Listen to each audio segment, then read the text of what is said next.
of the great mysteries of life is death. What happens to people when they die? Where do they go? Is that the end of the journey or just the beginning? Are they completely dead, or is there an inner soul that continues to live?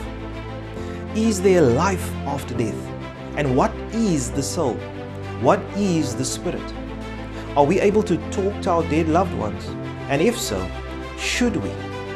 In this video, we uncover the mysteries of life after death.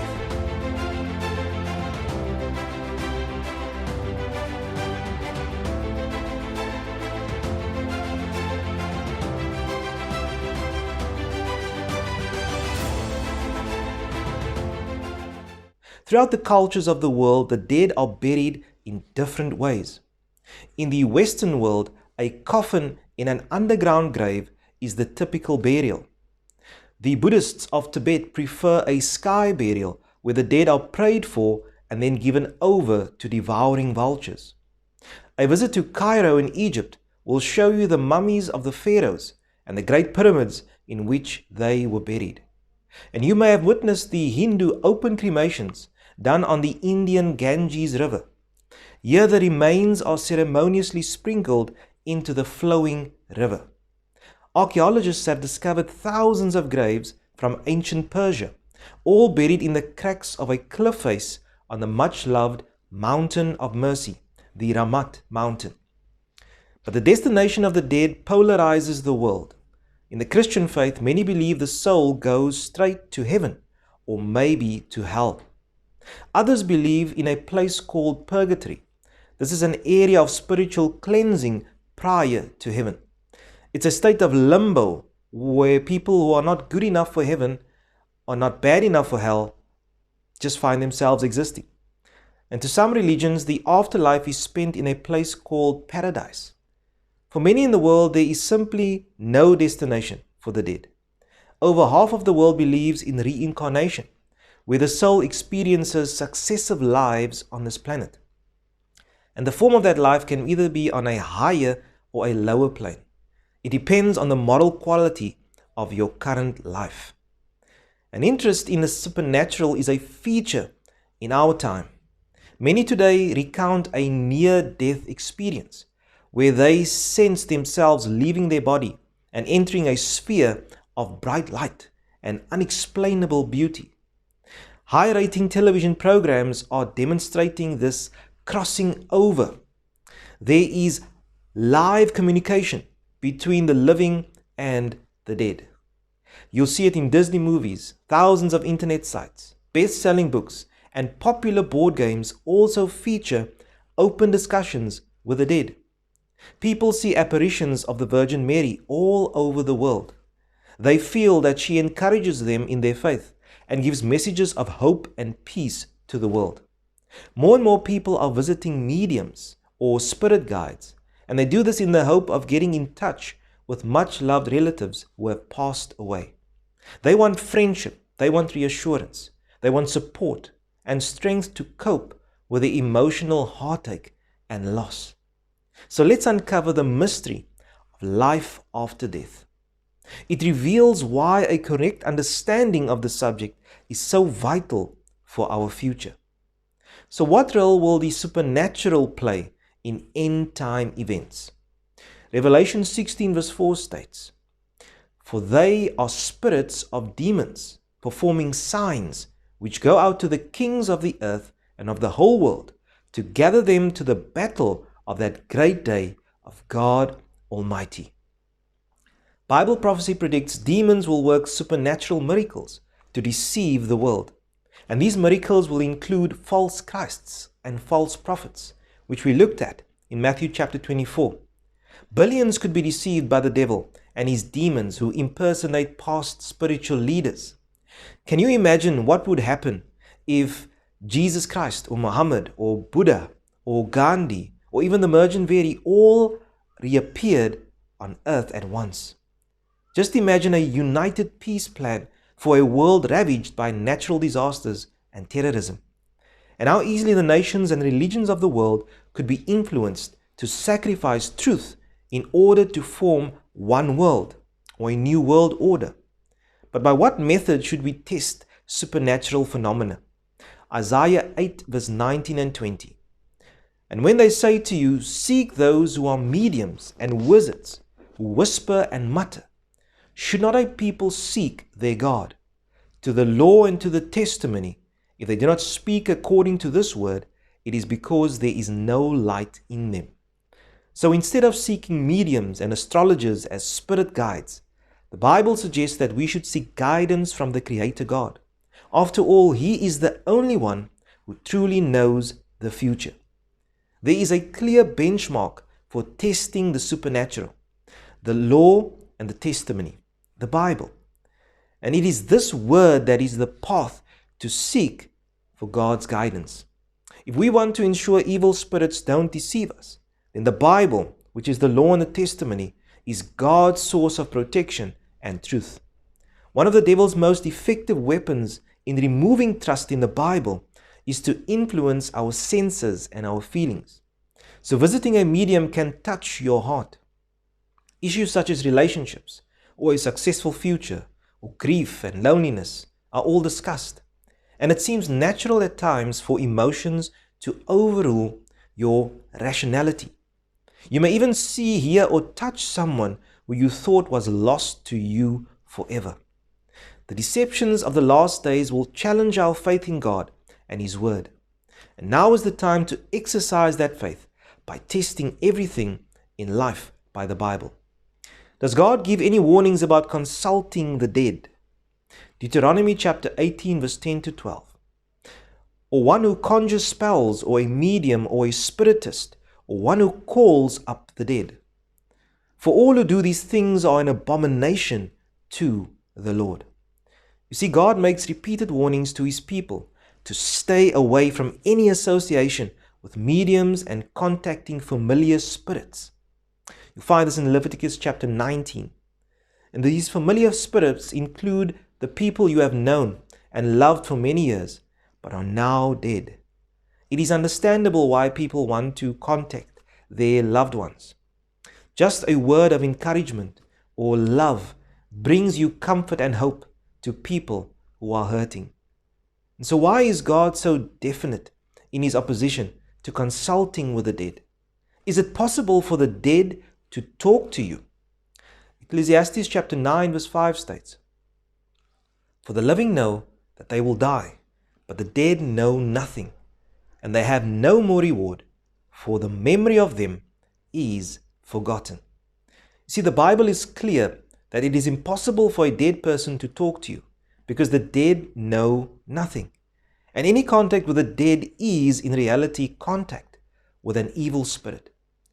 This is why this practice is such an abomination to God. The original medium was a serpent in the Garden of Eden, where God told Adam and Eve that disobedience would cause death. And so the devil spoke his first lie on earth through the serpent, saying that you will surely not die, Genesis 3 verse 4. And since that time, the devil has made that lie a key of every unbiblical religion. The popular view today is that when someone dies, only the body dies while the soul keeps on living. And this subject is extremely important for all of us.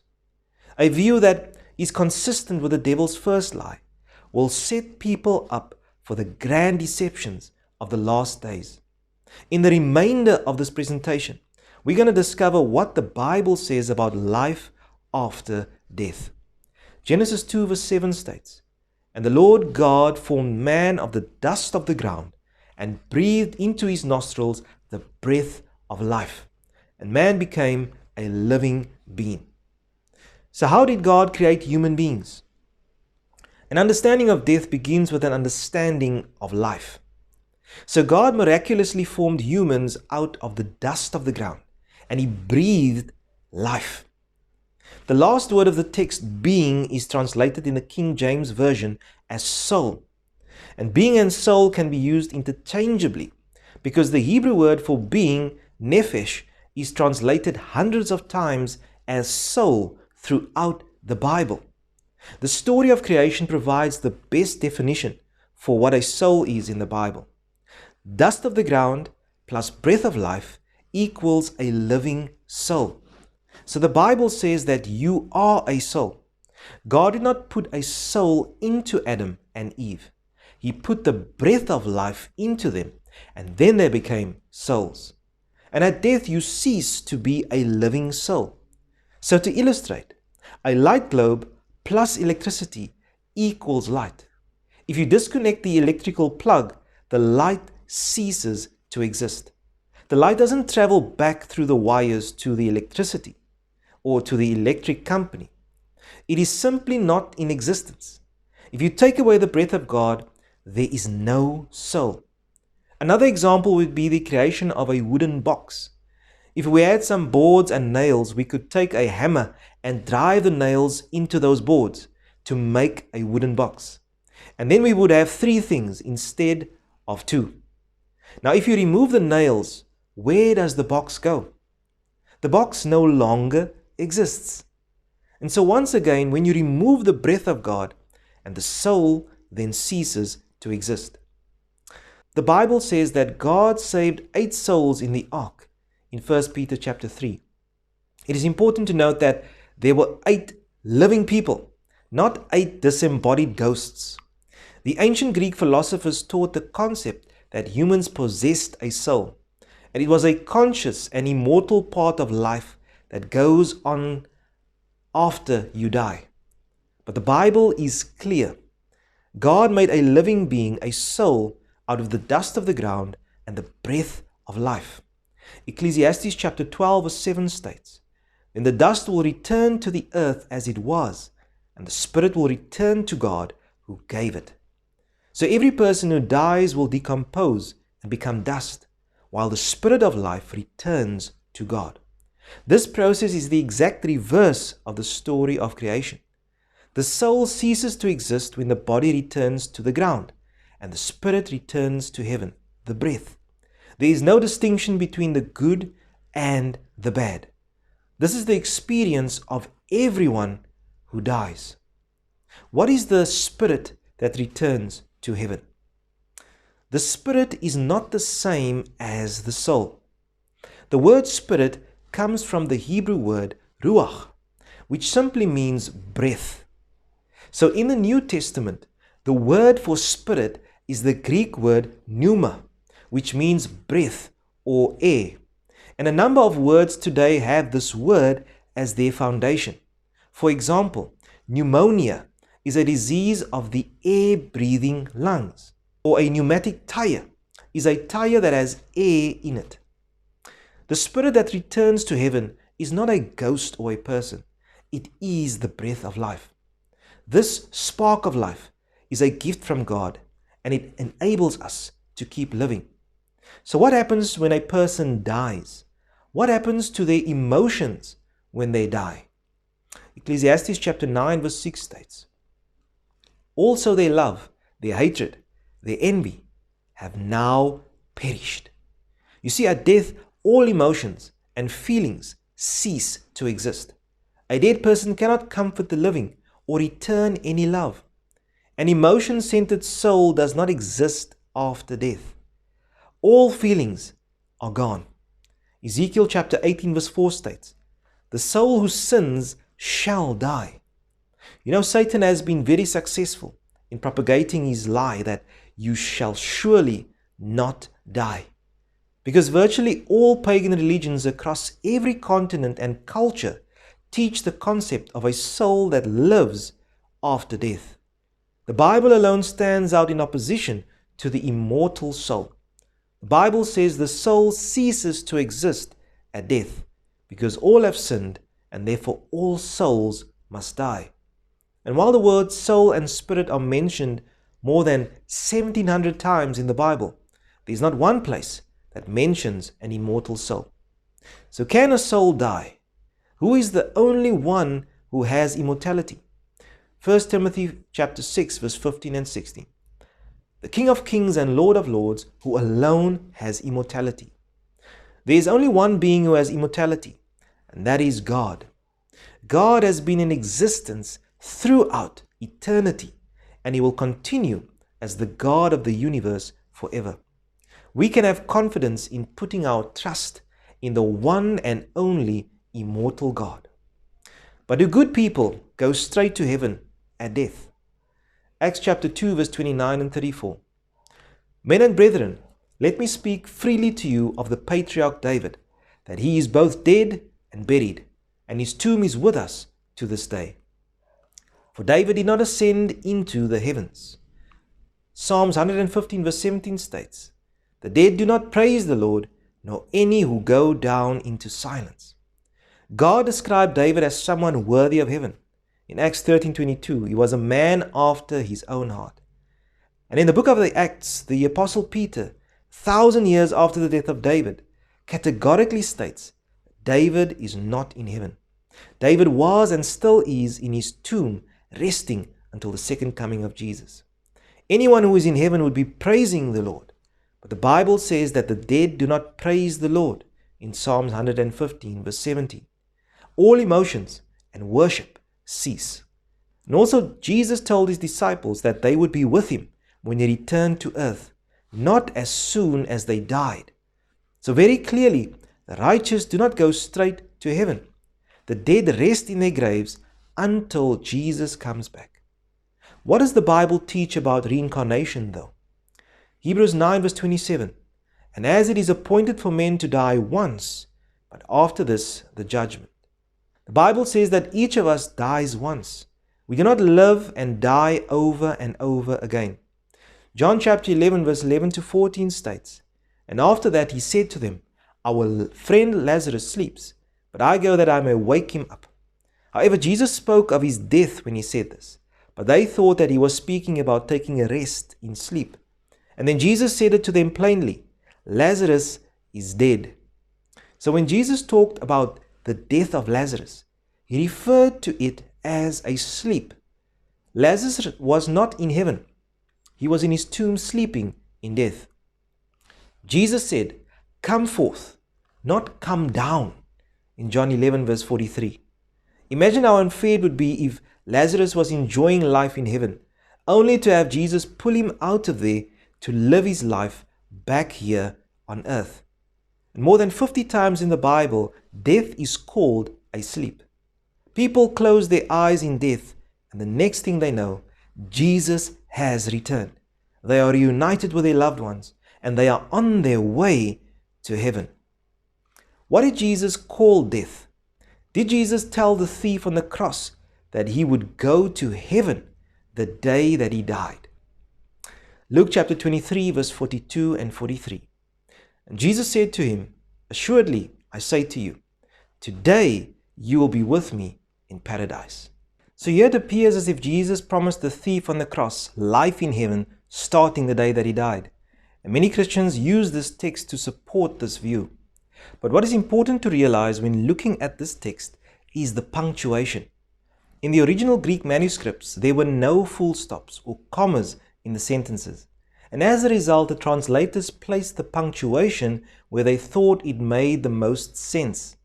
And in the case of the words of Jesus, the context clearly shows that the comma must be placed after the word today instead of after you. So the statement of Jesus would then read, assuredly, I say to you today, you will be with me in paradise. We know with certainty that the thief was not in heaven on that Good Friday because he did not even die on that day. The soldiers broke his legs late that afternoon because he had not yet died. Secondly, Jesus also did not go to heaven that day. After his resurrection, Jesus told Mary, do not cling to me, for I have not yet ascended to my Father. How could he be in heaven on Friday if he had not been there by the following Sunday? If the comma is left in the position of the translators, it creates a blatant contradiction within Scripture. And many modern translations have fixed this contradiction by using the correct punctuation. The thief on the cross will be in heaven, but not until he is raised at the second coming. What happens to the righteous dead at the second coming of Jesus? John chapter 5 verse 28 and 29. Do not marvel at this, for the hour is coming in which all who are in the graves will hear his voice and come forth. those who have done good to the resurrection of life, and those who have done evil to the resurrection of condemnation. 1 Thessalonians 4 verse 15 and 17 states, "For the Lord himself will descend from heaven with a shout, and the dead in Christ shall rise first. And then we who are alive and remain will be caught up together with them in the clouds to meet the Lord in the air, and thus we shall always be with the Lord." The hope for the Christian is not death, but the resurrection. Death is not something to fear because Jesus has the keys to your grave. He will open your grave at the resurrection, and you will rise to meet him in the air.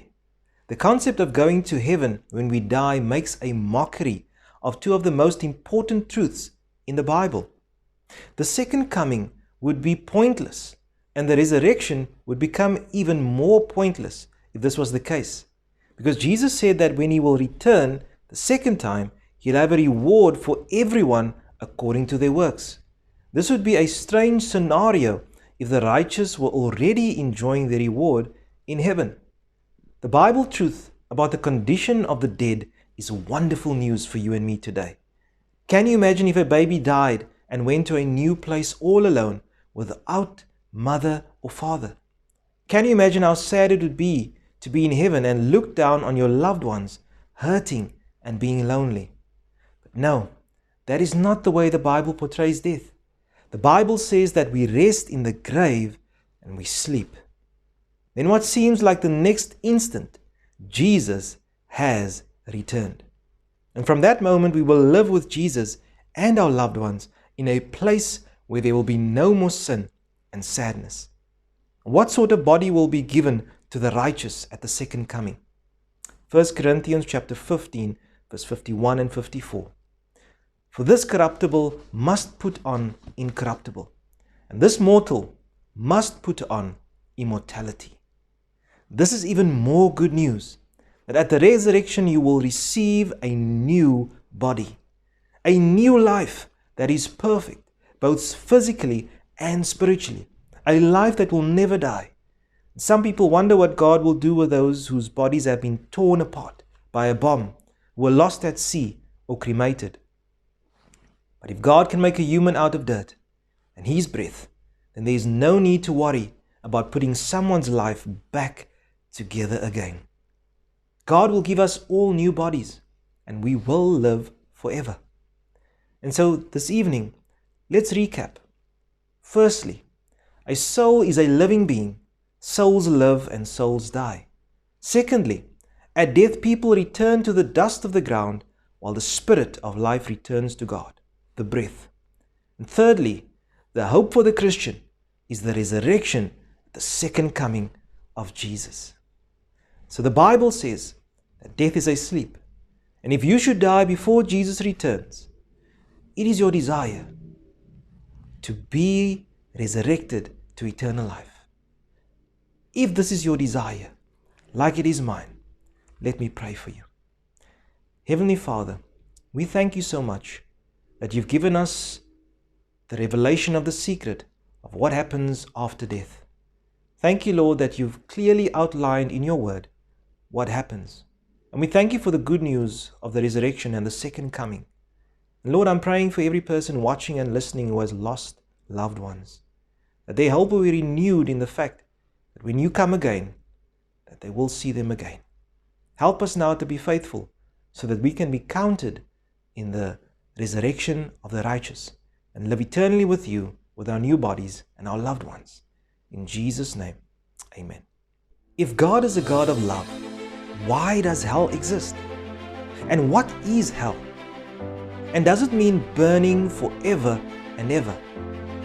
Find out tomorrow night in our Secrets of the Future series. Same time, same place. I look forward to seeing you there. God bless.